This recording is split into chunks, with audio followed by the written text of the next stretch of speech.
Wa mubyeyi abonye ko umuhungu we amukurikiye, aramukomera cyane ati uragwa hehe Joriji we, pfa gusiga ushitse urwo rugi wacyo ntazi we. Nuko Baneti arakimirana n'imuhira, agira rwa rugi rushikanuza ku muryango, aruterera ku mutwe akurikira nyina. Undi asubije amaso inyuma abona Baneti n'urugi ku mutwe, arumirwa ati iri shyano ndarikwiza he koko. Wakizeze we, ninde ukubwiye gushikuza urugi? None se si wowe umbwiye ngo ndushike? Sinari nkubwiye ko urusunikiraho gusa kugira ngo nibura dusige twegetse ku muryango? Nuko rero numvise nabi, none se mbigirene?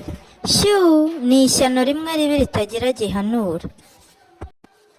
Nuko Joriji na nyina barakomeza baragenda, hashize umwanya bumva amajwi y'abantu imbere yabo. Nyamugore ubwoba buramutaha, nuko abwira umuhungu we ati ayiwe turashize, reka twurire igiti abawumva ni aba nijoro. Hashize umwanya Joriji abwira nyina ati mawe ndakubwe, ndumva nshaka kandi sinshobora kwihangana. Nyina aramusubiza ati ikomeze wakirogewe batatwica. Joriji ati sinabishobora kandi sinagerageje gake kwihangana, uruhago rurenda guturika, biraba uko byakabaye. Agize ngo ararekura, inkari zose ziboneza mu nkono y'ibisambo, naho bya bisambo biti ego ko ngaho rero imvura yagwa, ego irahise uno mwanya, ahari n'intonyanga. Ntacyo bitwaye ariko ikivuye mu ijuru kikagwa mu nkono kiba ari cyiza. Ibisambo ntibyabyitaho, byikomereza kubarura amafaranga. Ni nacyo cyari kibibabaje, ngo hatagira ikizimba ikindi mu migabane.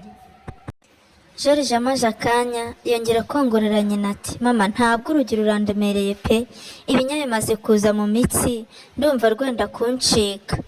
Nyina aramusubiza ati rukomeze wakivumewe batatugirira nabi. Urugi rumanuka hejuru no hagati ya bya bisambo ngo pi, umutima ubihubukamo bikwirwa imishwaro, byiruka amasigamana, kibuno mpamaguru, biragenda bitarora inyuma, bimwe biti twakurikiwe, ibindi biti ijuru rigiye kutugwira.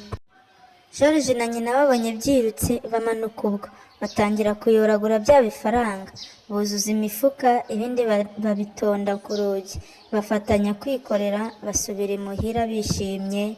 Sinjye wahera, hahera Joriji na nyina.